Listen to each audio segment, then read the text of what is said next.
Chalo. Good evening everyone. Today is 6th of March, right? And we are heading towards 5th session of the chapter called as differentiation. बरोबर?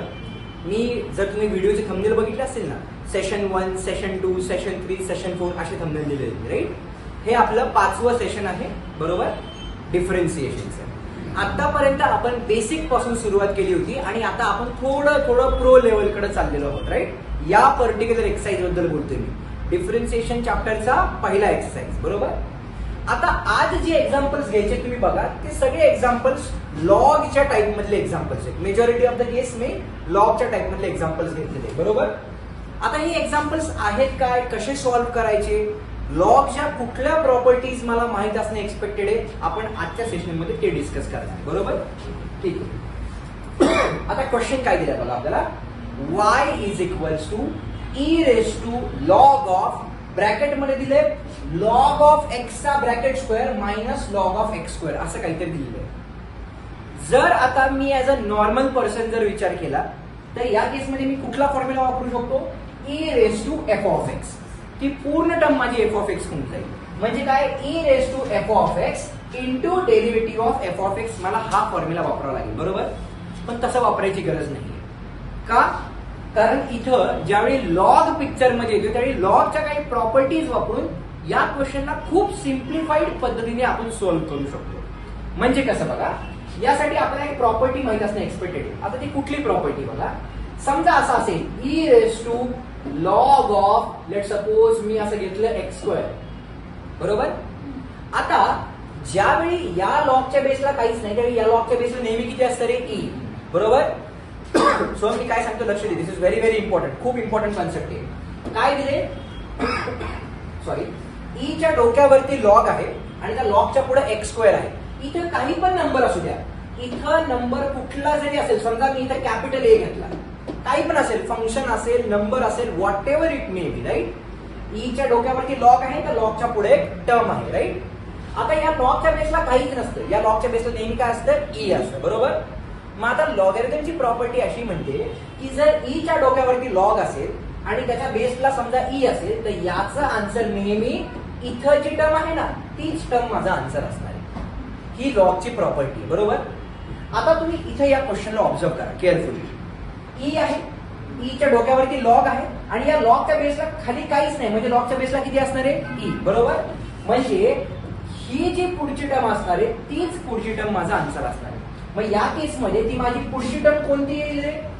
Can I say this is what is the term that I should get as an answer as per this property of logarithm, बरोबर? म्हणजे मी या क्वेश्चनला कसं सोडवणार बघा आता. Therefore आपण काय करूयात, पूर्णपणे याला सॉल्व्ह करूयात. काय करूयात आपण, आन्सर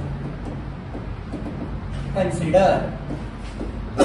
काय दिले आपल्याला सांगा बरं, it is y is equals to e raise to log of, bracket मध्ये काय दिले त्यांनी, लॉग ऑफ एक्स चा ब्रॅकेट स्क्वेअर मायनस काय दिले ते, लॉग ऑफ एक्स स्क्वेअर असं दिले ना, बरोबर ना? मग आता ज्यावेळी मला याला सॉल्व्ह करायचंय, can I say this is nothing but log to the base E over here. Therefore काय म्हणतात आपण, बाय प्रॉपर्टी. ती प्रॉपर्टी आपण लिहून घेऊया, बरोबर? ती जी मागं प्रॉपर्टी लिहिली ती प्रॉपर्टी काय, e raise to log of, समजा इथं ए असेल आणि इथं जर बेस बी आला तर इथं जी टर्म आहे that is what is my answer, correct? Therefore what we get, therefore we get काय मिळेल आपल्याला सांगा, y इज इक्वल्स टू ही टर्म पूर्ण एलिमिनेट होऊन जाईल आणि मला आन्सर काय मिळेल सांगा, it is log of x चा ब्रॅकेट स्क्वेअर मायनस काय मिळेल मला, लॉग ऑफ एक्स स्क्वेअर अशी टर्म मिळेल मला. Do you all agree with me, बरोबर? आता मी तुम्हाला काल एक रूल सांगितला. तो रूल असा म्हणत होता की लॉग कुणाला डोक्यावर ठेवून घेत नाही, ब्रॅकेट नसला पाहिजे, ब्रॅकेट त्याला खाली येऊ देत नाही. जर इथं टर्म असेल त्या टर्मच्या डोक्यावरती जर एखादा न्यूमरिकल नंबर असेल, बरोबर? म्हणजे काय, या केसमध्ये बरोबर लॉग ऑफ एक्स स्क्वेअर आहे, मी सांगितले लॉग कुणाला डोक्यावर बसून ठेवत नाही. म्हणजे काय की whenever there is coefficient, coefficient becomes power, whenever there is power, power becomes coefficient, बरोबर? म्हणजे या केसमध्ये तुम्ही बघा काय मिळेल मला, y इज इक्वल्स टू, इथं ब्रॅकेट असल्यामुळं तो 2 खाली येऊ शकणार नाही. इथं काय राहील, we are remaining with log of x square only minus. आता इथं तो जो 2 आपला पॉवर मध्ये आहे त्याला मी कोइफिशियंट म्हणून घेऊ शकतो का रे? म्हणजे काय झाले, 2 इंटू लॉग एक्स अशी टर्म आली, बरोबर. आता ज्यावेळी मला याला डिफरन्शिएट करायचं, बरोबर, आता मी डिफरन्शिएट करेल का, कारण हे एकदम सिम्प्लिफाईड फॉर्मॅट मध्ये आलं. ते कसं झालं असं माहिती, e raise to f of x म्हणजे e raise to f of x into derivative of f of x म्हणजे इथंच आला असता, पण डायरेक्ट प्रॉपर्टी वापरलं म्हणून खूप सोपं झालं. मला काय म्हणायचं कळते. आता इथं बघा, मला काय करावं लागेल, वरती नंबर आहे म्हणजे this is what is my f of x. So f of x raise to n चा फॉर्म्युला मला वापरावा लागेल, बरोबर. आता मला सांगा एक्स रेस टू एन चा डेरिव्हेटिव्ह माहिती आहे का आपल्याला, काय असतो एक्स रेस टू एन चा डेरिव्हेटिव्ह, बरोबर. मग f of x raise to n चा डेरिव्हेटिव्ह काय येईल, n into f of x raise to n minus 1 into derivative of f of x. या केस मध्ये माझा n काय रे 2 आणि एफ ऑफ एक्स काय माझा लॉग एक्स, बरोबर.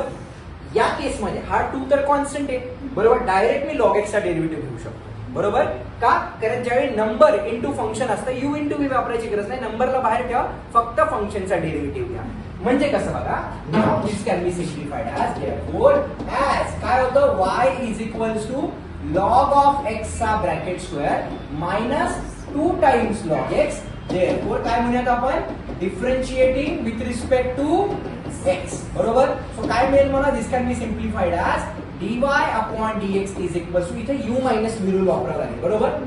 आधी इथं this term, let's consider this term, काय येईल n into f of x raise to n minus 1, बरोबर, into derivative of f of x. F of x काय माझा log x minus this 2 will remain as it is. इथे काय दिले, derivative of log of x, बरोबर आहे का. Are you understanding, sure. म्हणजे इथं काय मिळेल मला फायनल आन्सर बघा, this can be simplified as dy upon dx is equals to this is 2 times log x into derivative of log x किती येईल, इट इज 1 अपॉन x. त्याला मी असं लिहू का, minus this 2 will remain as it is आणि त्या log x चा derivative किती येईल, 1 अपॉन x. मग याला डायरेक्टली मी 2 अपॉन x लिहू शकतो का रे, yes we can write it as 2 upon x, बरोबर. याला पण आपण असं लिहू शकतो का रे, कसं can me write this as 2 upon x, का, कारण मल्टिप्लिकेशन आहे. मग आता या टर्म मध्ये पण 2 अपॉन x आहे, या टर्म मध्ये पण 2 अपॉन x आहे. Can we take it as common, yes. म्हणजे काय मिळेल आपल्याला, therefore what we are getting dy upon dx is equal to, I will take 2 upon x as a common term. आतमध्ये काय राहिलं माझ्याकडं, लॉग ऑफ x मायनस 1. मी याला येस मी याला बॉक्स करणार and this will be my required solution. हे सर्वांना कळालं का रे. म्हणजे जर मला लॉगॅरिथमचे बेसिक रूल माहित असतील, by using those particular rules we can simplify the problem in a systematic way. कळालं नक्की. टेक्स्टबुक मध्ये एवढंच आन्सर दिले. ओके, त्यांनी काय केले, दोघांचा बेस सेम आहे ना, म्हणून त्यांनी बेसला मर्ज केले. म्हणजे वरती काय आले, थोडक्यात हेच आले इन शॉर्ट. फक्त आपण हा जो बेस इथं आतमध्ये लिहायचा ना, त्या बेसला मी बाहेर लिहिला, त्यांनी काही फरक पडणार नाही. हा एक्स या 2 च्या खाली लिहा किंवा हा एक्स याच्या पूर्ण दोघांच्या खाली लिहा, काही फरक पडणार नाही, कारण मल्टिप्लिकेशन आहे. क्लिअर नक्की, बरोबर. म्हणजे आपण आज एक नवीन प्रॉपर्टी रिकॉल करायचा प्रयत्न केला. ती प्रॉपर्टी कुठली, ही वाली, e raise to log of anything. या लॉगचा बेस किती असतो, काही जरी नसेल तरी तो बेस ई असतो. फक्त जर बेस 10 असेल, 10 तर वेगळा कॉन्सेप्ट आहे, पण 10 नसतो तो नेहमी किती असतो, बेस ई. तर आपल्याला त्याचा आन्सर काय मिळते, इथे जी टर्म आहे तीच टर्म माझा आन्सर असणार. क्लिअर नक्की, शुअर. चला आता आपण अशा टाईपचा अजून एक एक्झाम्पल सॉल्व्ह करूया. इथे बघा आता काय दिले, त्यांनी सांगितले log of log x, but इथं लॉगचा बेस किती आहे रे, ई स्क्वेअर आहे, बरोबर हो की नाही. नेहमी लॉगचा बेस काय सांगतो मी तुम्हाला, ई असतो. ज्यावेळी काहीच नसते त्यावेळी बेस ई असतो, पण त्यांनी सांगितलंय इथं ई स्क्वेअर बेस आहे. आता मला या प्रॉब्लेमला सॉल्व्ह करायचे. समजा इथे ई स्क्वेअर नसतात, बरोबर, तर मी याला कुठला रूल वापरला असेल, कुठल्या फॅमिलीमध्ये आला हा क्वेश्चन, लॉग एक्सच्या फॅमिलीमध्ये. आणि काल आपण अशा टाईपचा क्वेश्चन पण सोडवलाय बघा, मी तुम्हाला मार्क करून दिलं होतं बघा, इम्पॉर्टंट. आणि मी सांगितलं होतं बोर्डमध्ये हे विचारणार, लॉग ऑफ लॉग एक्स या सगळ्यांचा ब्रॅकेट स्क्वेअर असा क्वेश्चन होता, बरोबर. मग मी काय केलं असं, डायरेक्टली इथं लॉग ऑफ एफ ऑफ एक्सचा फॉर्म्युला वापरला असता आणि मी याला सॉल्व्ह केला असतं. पण इथं आला बेसला ई स्क्वेअर. मग अशा केसमध्ये आपल्याला लॉगॅरिथमचा अजून एक रूल माहित असणं एक्सपेक्टेड आहे. तो रूल आहे चेंज ऑफ बेस फॉर्म्युला. म्हणजे काय, सोपं आहे, जास्त अवघड नाही. ओके, काय फॉर्म्युला आपला, चेंज ऑफ बेस. म्हणजे काय मी सांगतो तुम्हाला. म्हणजे लॉगॅरिथम माहित नाहीये म्हणून मला प्रॉब्लेम सॉल्व्ह होणार नाही असं तर होणार नाही. बरोबर. मी जसं आता ई रेस टूचा तुम्हाला रूल सांगितला, सोपा रूल होता, जास्त काय अवघड नव्हतं. तसं इथं चेंज ऑफ बेस रूल आहे. तो रूल काय म्हणतोय बघा, समजा लॉग ऑफ ए समजा अशी टर्म असेल आणि या लॉगच्या बेसला समजा बी माझा बेस असेल. बरोबर. लॉग हे वाचतो कसं आपण, log of A to the base B. हे कसं वाचणार, log of log x to the base e square. मग ही प्रॉपर्टी अशी म्हणते की हे दोघं इक्वल भाऊ आहेत, एक मोठा भाऊ एक छोटा भाऊ आहे. या दोघांना समान प्रॉपर्टी डिस्ट्रीब्युशन झाली पाहिजे. म्हणजे काय, तो लॉग ए ला पण जाणार आणि तो लॉग बी ला पण जाणार. सिंपल. ए मोठा भाऊ होता, बी छोटा भाऊ होता, लॉग याला पण गेला, लॉग याला पण गेला, म्हणजे दोघांना इक्वल डिस्ट्रीब्युशन दिलं लॉगने. बरोबर. याला म्हणायचं चेंज ऑफ बेस फॉर्म्युला. समजा लॉग ऑफ ए अपॉन बी असेल तर या दोघांना एकच लॉग लिहू शकतो, मोठा भाऊ वरती छोटा भाऊ खाली. छोटा भाऊ नेहमी इथे खालच्या लेवलला असतो, म्हणजे डिनॉमिनेटरला असतो. इन शॉर्ट कळालं का? शुअर. मग ती जर प्रॉपर्टी मी इथं वापरली, चेंज ऑफ बेस म्हणतात त्याला. बरोबर. मग मी काय करू शकतो बघा, या क्वेश्चनला can we write this as बघा आन्सर. कसं करणार मी याला, consider y is equals to काय दिले आपल्याला, log of log x to the base e square. इथं मोठा भाऊ कोण आहे रे, लॉग एक्स. छोटा भाऊ कोण आहे, ई स्क्वेअर. देअरफॉर काय म्हणूयात आपण, by change of base formula. व्यवस्थित लिहा, by change of base formula. तो फॉर्म्युला इथे लिहायचा. काय म्हणू शकतो आपण, y इज इक्वल टू तो लॉग मोठ्या भावाला पण जाणार, म्हणजे काय येणार, log of log x upon तो लॉग छोट्या भावाला पण जाणार, म्हणजे काय येणार, लॉग ऑफ ई स्क्वेअर. बरोबर. मी आत्ताच तुम्हाला लॉगॅरिथमची प्रॉपर्टी सांगितली काय, की लॉग कुणालाही डोक्यावर बसून ठेवत नाही. whenever there is power, power becomes coefficient. whenever there is coefficient, coefficient becomes power. बरोबर. so with respect to that property काय लिहू शकतो आपण, therefore y is equal to वरती काय राहिलं रे माझ्याकडे, log of log x राहिलं, अपॉन खाली काय आलं, 2 into log of e आलं. बरोबर आहे काय. आता तुम्हीच मला सांगा, log e चा आन्सर किती असतं रे, 1. आपल्याला माहिती आहे e ची व्हॅल्यू असते काहीतरी 2. मला आठवण 2.18 2.87 काहीतरी असते, म्हणजे आठवत नाही मला, पण ठीक आहे, it's okay. Log of e चा आन्सर 1 असतं. बरोबर. म्हणजे इथे काय मिळालं मला, this is y is equals to log of log x upon खाली काय आलं माझ्याकडे, 2 into 1. हे 2.1 नाही हा, दिस इज 2 into 1. 2 into 1 म्हणजे किती असणार आहे, 2च असणार आहे. म्हणजे मला काय मिळालं पुन्हा एकदा, this can be simplified as therefore y is equal to 1/2 ला मी बाहेर घेतलं. बरोबर. 1/2 ला बाहेर घेतलं का, आणि आपल्याकडे काय राहिलं सांगा, लॉग ऑफ लॉग एक्स अशी टर्म आहे. बरोबर. So can I apply now log of f of x formula. आता या केस मध्ये what is my f of x, log x हाच माझा एफ ऑफ एक्स आहे. बरोबर का रे. चला मग आता याला डिफरन्शिएट करूया. Therefore differentiating with respect to x काय मिळेल बघा, y इज इक्वल टू हा 1/2 असाच राहिला, log of f of x. आता लॉग एक्स चा डेरिव्हेटिव्ह काय असतो रे, 1 अपॉन एक्स. मग log of f of x चा डेरिव्हेटिव्ह काय येईल, 1 अपॉन एफ ऑफ एक्स. बरोबर. Into derivative of f of x. बरोबर आहे का इथपर्यंत. आता या लॉग एक्स चा डेरिव्हेटिव्ह 11th मध्ये होता का रे, होता. किती असतो, म्हणजे माझा फायनल आन्सर काय आलं बघा, y is equals to 1 upon 2 हा असा आला. या लॉग एक्स चा डेरिव्हेटिव्ह आला x आणि हा इथला लॉग एक्स माझा असाच राहिला. मी याला बॉक्स केलं आणि हे झालं माझं रिक्वायर्ड सोल्युशन. हे कळालं का रे नक्की, कोण आहे रे, कोण नाही, थांब बाहेरच. कळालं का नक्की, शुअर. सोपं आहे का नक्की. काय केलं, चेंज ऑफ बेस फॉर्म्युला. म्हणजे लॉगॅरिथम मध्येच पहिला बघितलं आपण ई च्या डोक्यावरती लॉग आहे, त्याच्या बेसला कोणीच नाही, म्हणजे किती असतो ई. बरोबर. तर इथं जो नंबर असतो तेच आपला आन्सर असतो. या केस मध्ये बेसला ई नव्हता, बेसला काय होता, ई स्क्वेअर. मी काय केलं, चेंज ऑफ बेस फॉर्म्युला वापरला. हा जो फॉर्म्युला आहे इथे लिहायचा, by change of base formula. हा फॉर्म्युला इथे लिहायचा आणि मग कंटिन्यू करायचा. Have you understood the problem. Sure. Harshal नक्की. राज हा 2 खाली 2 आहे म्हणजे 1/2 असतं ना राजा, नाही आपलं. हा 2 कुठे डिव्हिजन आहे ना, इथं वरती काहीच नाही म्हणजे 1 आहे ना, 1/2 झेपलं का नाही, अजून नाही झेपलं. अरे हा, अरे बर.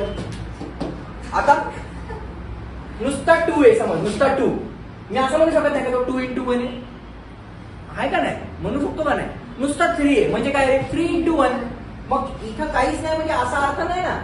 हा, कुणीच नाही, सबका मालिक एक म्हणलेत ना साईबाबा. का, कारण काहीच नाही म्हणजे तिथं आहे 1. तो आहे ना, असं वाटतं कोण नाही पण तो आहे. राज कळलं का, नक्की into 1 केलं ना आपण, बरोबर. म्हणून म्हणतात सबका मालिक एक. असो नसो तो 1 आहेच तिथं. Understood, sure. त्याचा पुढचा प्रॉब्लेम बघूया काय दिलाय. इथे पण छानपैकी लॉगच दिलाय, बरोबर. आणि आता डेरिव्हेटिव्ह मध्ये आपण ट्रिग्नोमेट्री इंट्रोड्यूस केली, बरोबर. आता मी पूर्ण कॉन्फिडंट आहे की तुम्हाला हा फॉर्म्युला आठवणारच नाहीये, बरोबर. त्यामुळे पहिला फॉर्म्युला मी लिहून देतो. ओके, काय फॉर्म्युला आपण रिकॉल करायचा प्रयत्न करून बघूया. तुमच्याकडे तिथे फॉर्म्युले लिहिलेले आहेत ते ऑलरेडी, बरोबर. किती नंबरचा फॉर्म्युला तुम्हाला सांगतो. फॉर्म्युला नंबर लागेल आपल्याला 16, 17 नाही किती 15, 16, 17, 18 त्या टाईपचे फॉर्म्युले लागणार आहेत आपल्याला, बरोबर. कोणते कोणते 15, 16, 17 आणि 18. ठीक आहे. आता इथे बघा, चेक करा. जनरली आपल्याकडे इथं हा 3 नसायचा, फक्त x असायचा जो तिथे फॉर्म्युला आहे, किंवा आपल्याकडे इथे 2 असायचा पण इथं आहे 3. तर हा पण फॉर्म्युला तुम्हाला लिहून दिलाय मी. काय फॉर्म्युला आहे नेमका बघा. बघा इथे टिप आपण लिहून देऊया. 1 minus cos of mx समजा असा असेल, बरोबर. या m च्या ठिकाणी काही पण असेल, 3 असेल, 4 असेल, 1 असेल, 2 असेल, काही पण असेल, बरोबर. याचा आन्सर काय असतं, 2 times sin square of mx upon 2. हा आपला फॉर्म्युला असतो. ते आपण डिस्कस केलेले. खाली प्लस आहे म्हणजे इथे आलं 1 plus cos of mx, बरोबर. समजा असा असेल, राईट. निगेटिव्ह आहे म्हणून माझं साइन आन्सर आलं. Cos is positive function, positive असेल तिथे काय 2 times cos square of mx upon 2. हा आपला फॉर्म्युला आहे. हे फॉर्म्युले मी इथं वापरणार आहे, बरोबर. आता इथं लॉग पण आहे, स्क्वेअर रूट पण आहे, ट्रिग्नोमेट्री पण आहे, कॉस साइनच्या टर्म्स म्हणजे कॉसच्या टर्म्स आहेत, आणि इथं आपल्याकडं हाफ अँगल फॉर्म्युलाचा पण कॉन्सेप्ट आहे. म्हणजे सगळी दुनिया एका खिचडी इन शॉर्ट या प्रॉब्लेम मध्ये, right. Now how will I solve. बघा एकदम सिंपल आहे. तुम्ही जस्ट विचार करा, जसं माझ्याकडे आन्सर मध्ये स्क्वेअर आले ना, ते स्क्वेअर रूट गायब होऊन जाणार, बरोबर. कसं काय आपण बघूया आता. चला याला सॉल्व्ह करायचं. मग सगळेजण आहात माझ्याबरोबर. चला आन्सर काय करणार आता मी. Consider y is equals to log of square root of 1 minus cos of 3x upon 1 plus cos of 3x, बरोबर. आता मी ते फॉर्म्युला इथे लिहिणार, प्रोटीन, बरोबर.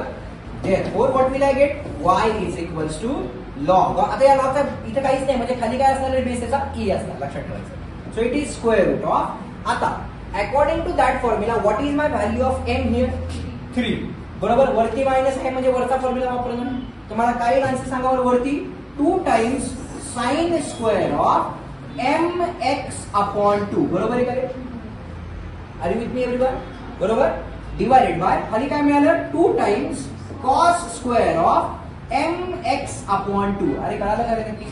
तो फॉर्म्युला फक्त मी इथे वापरला ज्याच्यामध्ये माझी m ची व्हॅल्यू फक्त मी 3 ठेवली. आता इथे इंटू साइन आहे, इथे इंटू साइन आहे. हा 2 आणि हा 2 मी कॅन्सल करू शकतो का रे, 100% करू शकतो. आता साइन स्क्वेअर बरोबर जो अँगल आहे तोच अँगल माझा कॉस स्क्वेअर बरोबर डिनॉमिनेटर मध्ये आहे. म्हणजे sine square upon cos square म्हणजे काय आहे, त्याला राइटेड ॲज टॅन स्क्वेअर, बरोबर. म्हणजे मला काय मिळेल बघा, therefore y is equals to log of square root of जो वरती साइन स्क्वेअरला अँगल होता तोच अँगल खाली कॉस स्क्वेअरला होता, आणि साइन अपॉन कॉस म्हणजे टॅन असतं. म्हणजे मला काय येणार इथं tan square of 3x upon 2, बरोबर. आता आपल्याला रूल माहिती आहे की ज्यावेळी एखाद्या टर्मचा स्क्वेअर असतो आणि ती टर्म स्क्वेअर रूट मध्ये असते त्यावेळी काय होतं, स्क्वेअर आणि स्क्वेअर रूट कॅन्सल होऊन जातं. म्हणजे आपल्याला काय मिळेल, therefore y is equals to log of. आपण याला असं पण लिहू शकतो, कसं, समजा हा इथला स्क्वेअर गायब केला आणि तो स्क्वेअर इथं दिला. काल बघितला आपण हा कॉन्सेप्ट, कॉट वाला एक्झाम्पल, बरोबर. तुम्हाला अजून अशा टाईपचे 1-2 एक्झाम्पल दिले होते मी काल टार्गेट मध्ये. Tan square log of x cube काहीतरी दिलं होतं एक्झाम्पल. म्हणजे इथल्या स्क्वेअरला आपण ब्रॅकेट स्क्वेअरला लिहू शकतो, बरोबर. म्हणजे स्क्वेअर आणि स्क्वेअर रूट कॅन्सल झालं. म्हणजे राहिलं काय माझ्याकडे सांगा, log of tan of 3x/2 एवढंच राहिलं, बरोबर आहे का रे. तुम्ही इथं लिहिलं तरी चालते, जर इथंच ठेवलं तरी चालते. समजते का नक्की. स्क्वेअर आणि स्क्वेअर रूट झालं कॅन्सल. आता हा सिंपल क्वेश्चन मध्ये कन्वर्ट झाला. log of f of x. This is what is my f of x now. Guys, are you with me? बरोबर. आता log of f of x चा जर मला फॉर्म्युला वापरायचा आहे त्याआधी मला log x चा डेरिव्हेटिव्ह माहित पाहिजे. काय असतो log x चा डेरिव्हेटिव्ह? 1 upon x. मग log of f of x चा डेरिव्हेटिव्ह काय येईल? चला, therefore differentiating with respect to x. करूया differentiate. y चा डेरिव्हेटिव्ह काय येईल? dy upon dx is equals to log of f of x. म्हणजे काय आलं? 1 upon f of x. बरोबर आहे का रे? Okay, into derivative of f of x. म्हणजे काय रे? tan of 3x by 2 चा डेरिव्हेटिव्ह. बरोबर आहे इथपर्यंत? ओके नाही? आता मला सांग, ही टर्म एलिमेंट मध्ये होती का रे? नव्हती. म्हणजे अजून एक डेरिव्हेटिव्ह घेणे एक्सपेक्टेड आहे ज्याच्यामध्ये ही जी टर्म आहे ना आतली माझी, ही माझी f of x. बरोबर. म्हणजे हा क्वेश्चन कुठला कोणाच्या कॅटेगरीमध्ये गेला? tan of f of x. त्यासाठी आधी tan x चा डेरिव्हेटिव्ह माहित पाहिजे. tan x चा डेरिव्हेटिव्ह काय असतो? sec square x. मग आता सर्वांनी एका आवाजात tan of f of x चा डेरिव्हेटिव्ह काय येईल? sec square of f of x into derivative of f of x. याला सिम्प्लिफाय करूया. Therefore this can be simplified as dy upon dx is equals to 1 upon tan of 3x upon 2. बरोबर आहे? Into इथे काय मिळालं सांगा मला? sec square of f of x into derivative of f of x. म्हणजे काय? 3x by 2 चा डेरिव्हेटिव्ह. बरोबर. Therefore this can be further simplified as कसं येईल? dy upon dx is equals to, आता इथे जे 1 upon tan आहे, rather than writing it as 1 upon tan आपण त्याला cot लिहू शकतो का डायरेक्टली? सो इथे काय आलं माझ्याकडे? cot of 3x by 2 आलं. 1 upon tan म्हणजे काय असतं? cot असतं. आता cot म्हणजे कुठल्या दोन ट्रिग्नोमेट्रिक टर्मचा रेशो आहे? cos आणि sin. मग याला असं लिहू शकतो का रे? बघा, cos of 3x by 2 upon sin of 3x by 2 into sec हा कुणाचा रेसिप्रोकल असतो? cos चा. म्हणजे इथे काय आलं? 1 upon cos square of 3x by 2 into, आता बघा इथं हा 3 by 2 तर कॉन्स्टंट आहे. मग त्या 3 by 2 ला बाहेर घेतला, राहिलं काय? फक्त x चा डेरिव्हेटिव्ह. x चा डेरिव्हेटिव्ह 11 मध्ये होता का? होता. म्हणजे this is going to be 1. Derivative of x is 1. म्हणजे आता याच्या पुढे डेरिव्हेटिव्ह काढायचा नाही. आता बघा, इथला cos 3x by 2 आणि इथला एक cos 3x by 2 कॅन्सल झाला. खाली 2 आलाय आपल्याकडे. म्हणजे मला काय मिळालं बघा? dy upon dx is equals to, वरती राहिले आता फक्त 3 अपॉन, खाली काय आलं? 2 टाइम्स sin of थीटा. बरोबर आहे का? थीटा किती माझा? 3x by 2. 2 times sin theta into cos of theta. बरोबर आहे का रे? ओके नाही? थीटाची व्हॅल्यू किती? 3x by 2. 2 times sin theta into cos theta. याला थीटा by 2 नाही म्हणायचं, theta. Let's treat it as theta. बरोबर. सो काय मिळालं याचा answer? Therefore dy upon dx is equals to 3 upon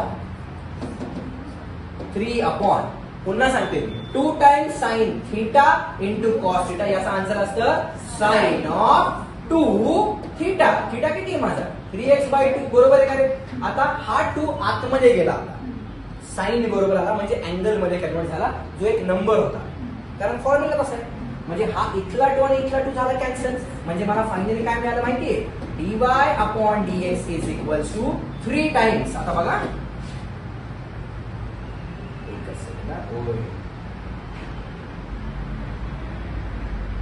okay, काय मिळाले चेक करा. 3 टाइम्स. लेट्स सोपे झालं का? Is it visible? शुअर ना? 3 टाइम्स काय मिळते चेक करा. This can be simplified as, इथे राहिला 3 अपॉन, खाली काय राहिलं आपल्याकडं? Sine of 3x. बरोबर. आता डिनॉमिनेटर मध्ये साइन कुणाचा रेसिप्रोकल असतो रे? कोसेकचा रेसिप्रोकल असतो. म्हणजे माझा फायनल आन्सर काय आला माहितीये? dy upon dx is equals to 3 into cosec of 3x. मी याला बॉक्स करणार आणि हे झालं माझं सिम्प्लिफाईड सोल्युशन. हे कळालं का रे नक्की? म्हणजे आता मला सांगा, या केसमध्ये ट्रिग्नोमेट्रीचे फॉर्म्युले लागले का नाही? आणि मी आत्ताच सांगतोय, डेरिव्हेटिव्ह म्हणा, इंटिग्रेशन म्हणा, ऍप्लिकेशन ऑफ डेरिव्हेटिव्ह म्हणा, ऍप्लिकेशन ऑफ इंटिग्रेशन म्हणा, डिफरन्शिएशन म्हणा, ट्रिग्नोमेट्री शिवाय पान हलत नाही. पान मॅट्रिक्स चालते ना, मॅट्रिक्स मध्ये क्वचित ट्रिग्नोमेट्री येते. लॉजिक मध्ये तर काय संबंधच नाही. बरोबर. तिसरा चॅप्टरच आहे ट्रिग्नोमेट्री मॅथ्स 1 मध्ये. बरोबर. त्यामुळे ट्रिग्नोमेट्रीचं नॉलेज इज ऍब्सोल्युटली मस्ट. आता मला इमानदारी सांगायचं, हा फॉर्म्युला खरंच आपण शिकलो नव्हतो का रे? सांगा बरं, ते किती वेळा म्हणलंय पण तुम्ही हा फॉर्म्युला, हो की नाही? हे वारंवार ज्यावेळी म्हणलं ना त्यावेळी ऍटलिस्ट हे रिकॉल तरी होते, ऍटलिस्ट बघितलंच कळलं तरी, हा कदाचित हे बघितलंय मी, ज्यांना माहिती त्यांना माहिती आहे, पण ज्याने आता जरी बघितलं ज्याला आठवत नाही पण त्याला माहिती की आपण हे पाहिलंय बाबा. हे व्हावं ना म्हणून त्यावेळी मागे लागून लागून लागून फॉर्म्युले म्हणून घेत होतो. रोज जे म्हणायचं ना फॉर्म्युले, रोज जे ऐकायला लावायचं ना, या दिवसासाठी ऐकायला लावायचं, ऐकलं का? त्यामुळं अजूनही फॉर्म्युल्यावरती जेवढी कमांड येईल ना, ऑटोमॅटिक मॅथ्सवरती कमांड आहे. आणि मी आधीच सांगतोय, डेरिव्हेटिव्ह हा चॅप्टर मोठा आहे, कंटिन्यू लेक्चर्स होणार आहेत डेरिव्हेटिव्ह, बरोबर? मध्येच एखादी सरप्राईज टेस्ट घेईन मी, हा ऐकलं का? जेवढे शिकवले, व्हिडिओ रोज अपलोड होते, घरी जाऊन बघा ना शांतीत, काय प्रॉब्लेम आहे? समजलं नाही तर बघा ना एखादा व्हिडिओ. आणि मी तुम्हाला खरं सांगतो, मी आजही सांगतो एकदम ऑनेस्ट, हे मी म्हणतो ना लाईक करा सबस्क्राईब करा, ही चेष्टा असते माझी ऑनेस्टली, मला त्यातून काही कमवायचं नाहीये. ज्यावेळी कमवेल देवाच्या हिशोबाने कमवेल, देव देईल त्यावेळी, बरोबर? माझं एक म्हणणं आहे की समजा एखादा कॉन्सेप्ट नाही कळाला क्लासरूम मध्ये, नाही झाली विचारायची हिंमत, तर ऍटलिस्ट घरी जाऊन ते बघून तरी आपण तो कॉन्सेप्ट क्लिअर करू शकतो, एवढीच इंटेन्शन आहे. हे त्याच इंटेन्शननी सुरू केलं होतं. मी म्हणलं ना डेरिव्हेटिव्ह आहे ना माझ्याकडे रेकॉर्डेड अजूनही, पण ते एकदम काय म्हणतो आपण, एकदम लेमन्स लँग्वेज मध्ये रेकॉर्ड केलेलं होतं. हे तुम्हाला फायदा होईल याचा फ्युचरमध्ये, ज्यावेळी डेरिव्हेटिव्हची टेस्ट, मी म्हणलं ना टेस्ट असलेला चॅनल बूस्ट होतो, टेस्ट असावी फक्त, ऑटोमॅटिक चॅनल बूस्ट होतं. हेच म्हणणे, समजून घ्या व्यवस्थित. आणि मला माहितीये या गोष्टी 100% एका लेक्चरमध्ये नाही समजणार. असं कुणी आहे का की मला शिकवलं समजणार नाही? मी स्वतः नाही त्या कॅटेगरीमध्ये, पण हा मी या कॅटेगरीमध्ये आहे की मला समजलं नाही ना तर मी एकदम त्याच्या मागेच लागून समजून घ्यायचा. एक व्हिडिओ मी सांगतो, मी आजही सांगतो, मी ज्यावेळी माझे व्हिडिओज बघतो ना, मी जेवढ्या वेळा बघेल तेवढ्या वेळा नवीन काहीतरी कळतं, एवढ्या डीपमध्ये त्यांनी शिकवलेलं आहे. आणि तसं शिकवायचा प्रयत्न मी करतोय. उद्या फ्युचरमध्ये ज्यावेळी तुम्ही हे व्हिडिओज बघाल त्यावेळी तुम्हाला कळेल की हा हे असं त्यावेळी सर सांगत होते, हे असं होतं बऱ्याच वेळा. ज्यावेळी तुम्ही ते व्हिडिओ बघाल ना त्यावेळी कळेल की मी जे बोलतो ना हे त्यावेळी कळतं, अच्छा हे असं होतं का, ऐकलं? त्यामुळे थोडंसं सिन्सिअरली तुम्ही प्रॅक्टिस करा. ओके, चला नेक्स्ट क्वेश्चन कडे जाऊया. काय दिलं बघा नेक्स्ट क्वेश्चन. 4 सेशनचे आपण रेकॉर्डिंग ठेवतो, 4 क्वेश्चन्स आहे, बरोबर? आता हा क्वेश्चन बघा, हा पण क्वेश्चन खूप सोपा आहे, खूप सोपा, एकदम सोपा आहे. आता कसा सॉल्व्ह करायचा बघा, दिसायला दिसते ते अतिशय भयानक पण एकदम टाइमपास क्वेश्चन आहे. Provided you should know basic formula of logarithm, rules माहित पाहिजे. आता बघा तुम्ही चेक करा, जस्ट ऑब्झर्व करा, इथं 5 आहे, इथं 25 आहे, 5 चा स्क्वेअर आहे का? इथं 4 आहे, इथं 16 आहे, म्हणजे 60 म्हणजे 4 चा स्क्वेअर असं काहीतरी दिसते, बरोबर? कसं सॉल्व्ह करणार आहे बघा याला आन्सर. काय करते बघा मी, कन्सिडर. ओके, काय काय मुलं असतात लय अभ्यास करतात मॅथ्सचा आणि काय करतात माहिती, a raised to f of x वापरू शकतो ना, a raised to f of x, गरज नाहीये a raised to f of x into derivative, खूप मोठा होईल प्रॉब्लेम. त्या मेथडने सोडवलं ना a raised to f of x, so this will be your f of x. पुन्हा चेंज ऑफ बेस फॉर्म्युला वापरावा लागेल, म्हणजे कसे log of sec x upon log of 5, मोठा भाऊ छोटा भाऊ 25 च्या डोक्यावरती, इथं काय 16 च्या डोक्यावरती log of tan x upon log of 4, खूप मोठं होईल. आता मी काय करतोय बघायला, तसं जरी केलं तर चुकणार नाहीये. मॅथमॅटिक्स मध्ये येत नाही म्हणून ब्लँक सोडायचं नाही, स्टेप्सला मार्किंग काहीतरी लिहून या, कन्सिडर लिहून या गिव्हन क्वेश्चन, हाच क्वेश्चन खाली कॉपी करून टाकायचा. काय होतं तुम्हाला सांगू का, जर हा क्वेश्चन बोर्ड करून चुकला असेल, समजा काही प्रिंटिंग मिस्टेक झाली असेल, तुम्ही अटेम्प्ट केला ना तुम्हाला मार्क मिळेल. त्यामुळे हे कन्सिडर लय पॉवर आहे या कन्सिडर मध्ये, तर आपण त्यांना सांगायला असतो तुमचा क्वेश्चन जर चुकला असेल तर consider me to give marks, ऐकलं का? हा चला सॉल्व्ह करूया. y is equals to 25 raise to काय रे ते, log of sec of x to the base 5 minus 16 log of tan x to the base 4, बरोबर? आता याला मी असं लिहू शकतो का रे बघा, y इज इक्वल्स टू 5 चा स्क्वेअर लिहू शकतो का रे? आता 5 चा स्क्वेअर घेतला म्हणजे ऑटोमॅटिकली तो या पुढच्या टर्मला मल्टिप्लाय होणार. 5 चा स्क्वेअर पुढे किती आला माझ्याकडे, log of sec of x to the base 5, बरोबर आहे का रे? हो की नाही? मायनस इथे काय आलं 16 आहे, म्हणजे कुणाचा स्क्वेअर आहे, 4 चा स्क्वेअर इंटू पुढे काय आलं माझ्याकडे log of tan of x to the base 4, बरोबर? इथेपर्यंत क्लिअर आहे. आता मी म्हणतो ना की लॉगॅरिथम ज्यावेळी whenever there is coefficient, 25 म्हणजे 5 चा स्क्वेअर घेतलाय बस, 16 म्हणजे 4चा स्क्वेअर घेतला, बाकी काहीच नाही घेतलं. ओके, आता स्क्वेअर घेतला त्याला मल्टिप्लाय केलं, स्क्वेअर घेतला त्याला मल्टिप्लाय केलं. बरोबर. आता whenever there is coefficient becomes power and power becomes coefficient. या केस मध्ये हा जो 2 आहे तो काय आहे, कोएफिशियंट आहे, त्याला पॉवर म्हणू शकतो काय आपण, बनवूयात पॉवर. म्हणजे काय मिळेल चेक करा. therefore y is equals, आता का पॉवर बनायचं हे तुम्हाला कळून येईल.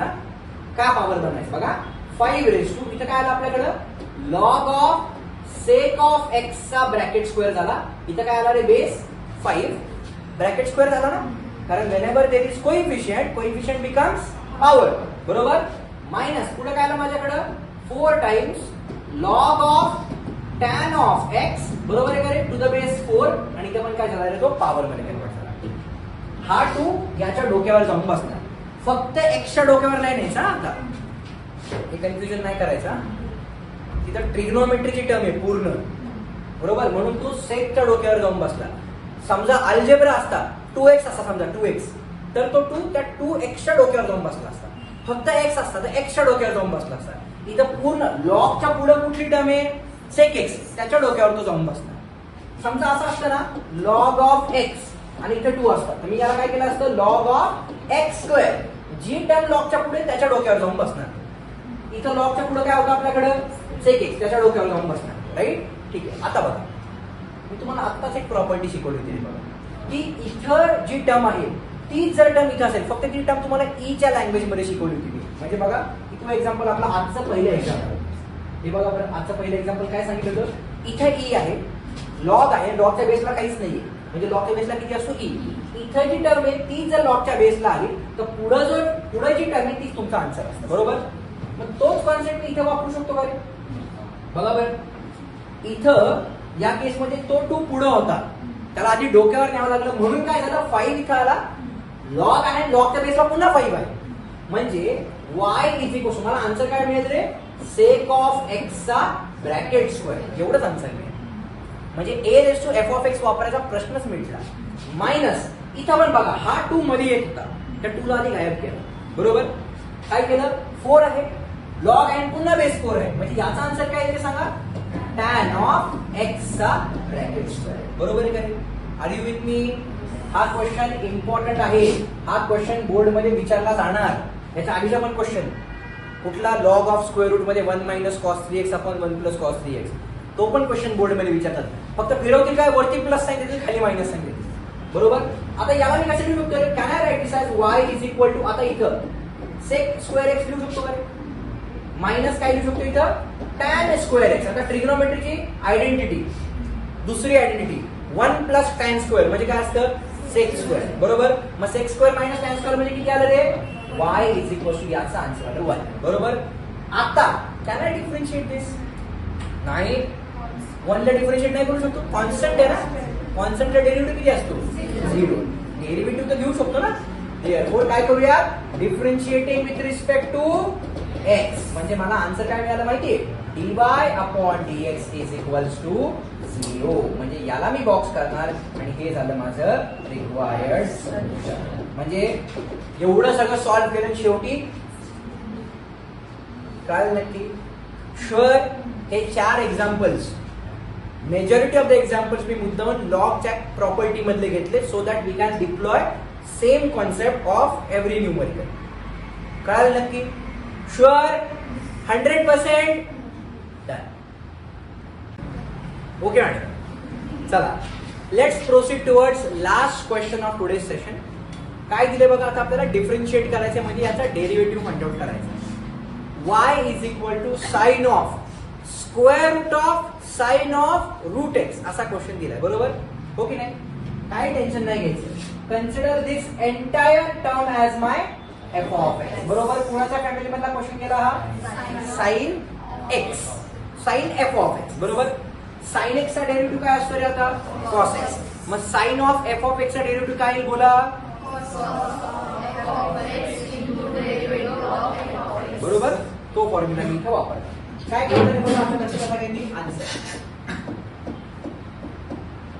Consider y is equals to sin of square root of sin of root x. बरोबर हो की नाही. So this is what is my f of x जे आपण मार्क केले बरोबर. देअरफॉर काय करणार मी आता differentiating with respect to x. Therefore काय मिळेल चेक करा dy upon dx is equals to sine of f of x चा डेरिव्हेटिव्ह काय येईल cos of f of x म्हणजे काय रे sine of root of x बरोबर. Cos of f of x into derivative of f of x. What is my f of x square root of sine x into root x बरोबर इथपर्यंत. चला आता याला simplify करूया. Therefore काय मिळालं check करा dy upon dx is equals to cos of square root of sine of root of x into. आता चेक करा हा क्वेश्चन आतली टर्म बघा आतली टर्म कोणाच्या कॅटेगरीमध्ये गेला रूट एक्स बरोबर. रूट एक्स चा डेरिव्हेटिव्ह काय असतो 1 अपॉन 2 रूट एक्स बरोबर. मग या क्वेश्चन मध्ये जेव्हा मला सॉल्व्ह करायचंय हा क्वेश्चन कुणाच्या फॅमिलीमध्ये गेला root of f of x च्या फॅमिलीमध्ये गेला बरोबर का रे. आता root of f of x चा डेरिव्हेटिव्ह काय असतो बोला 1 upon 2 root of f of x into derivative of f of x बरोबर. काय मिळेल मग चेक करा इट इज बघा कळाल ना रूट ऑफ आतली टर्म एफ ऑफ एक्स बरोबर. So 1 upon 2 times root of f of x बरोबर आहे का रे into derivative of f of x काय आला माझा साइन ऑफ रूट एक्स बरोबर इथपर्यंत. एफ ऑफ एक्स बघायचा काय 1 upon 2 root of f of x into derivative of f of x बरोबर आहे का रे. आता पुन्हा ऑब्झर्व करा साइन ऑफ रूट एक्स चा डेरिव्हेटिव्ह 11th मध्ये होता का रे फक्त साइन एक्स चा डेरिव्हेटिव्ह होता. म्हणजे या केस मध्ये this is what is my f of x नाव. झेपतंय का मला काय म्हणायचं म्हणजे प्रत्येक वेळी बघा आपला एफ ऑफ एक्स कसा चेंज होत चाललाय बरोबर. मग आता याला सिम्प्लिफाय करूया काय मिळेल चेक करा therefore dy upon dx is equals to cos of square root of sine of root x बरोबर अपॉन मल्टिप्लिकेशन म्हणजे आपण याच्या खाली लिहू टाकतो 2 times square root of sine of root x into sine of f of x derivative काय असतो cos of f of x into derivative of f of x बरोबर. रूट एक्स चा डेरिव्हेटिव्ह होता का 11th मध्ये काय असतो म्हणजे क्वेश्चन सॉल्व्ह झाला. म्हणजे माझा फायनल आन्सर काय आला माहितीये therefore dy upon dx is equals to cos of square root of sine of root x into cos of root x upon इथे काय आलं आपल्याकडे 2 times square root of sine of root x into या root x चा derivative 1 upon बरोबर तो लिहिला काय नाही लिहिला काय 1 अपॉन 2 टाइम्स रूट एक्स बरोबर. आता हा 2 आणि हा 2 मल्टिप्लाय होणार एकमेकांना म्हणजे rather than writing next step can be directly multiply over here and it is 4 बरोबर. याला मी बॉक्स करणार आणि हे झालं माझं रिक्वायर्ड सोल्युशन. हे सर्वांना कळालं का रे नक्की बरोबर. तर अशा टाइप मध्ये आपण आज 5 एक्झाम्पल सॉल्व्ह केले. खरं तर 1.5 तासामध्ये 5च एक्झाम्पल सॉल्व्ह होतं कारण तुम्हाला लिहावं पण लागतं ना. ओके काल आपण जास्त एक्झाम्पल सोडले कारण छोटे छोटे एक्झाम्पल होते. आता थोडीशी डिफिकल्टी लेवल आपण वाढवत जाणार आहे दिवसेंदिवस. Is it clear sure done.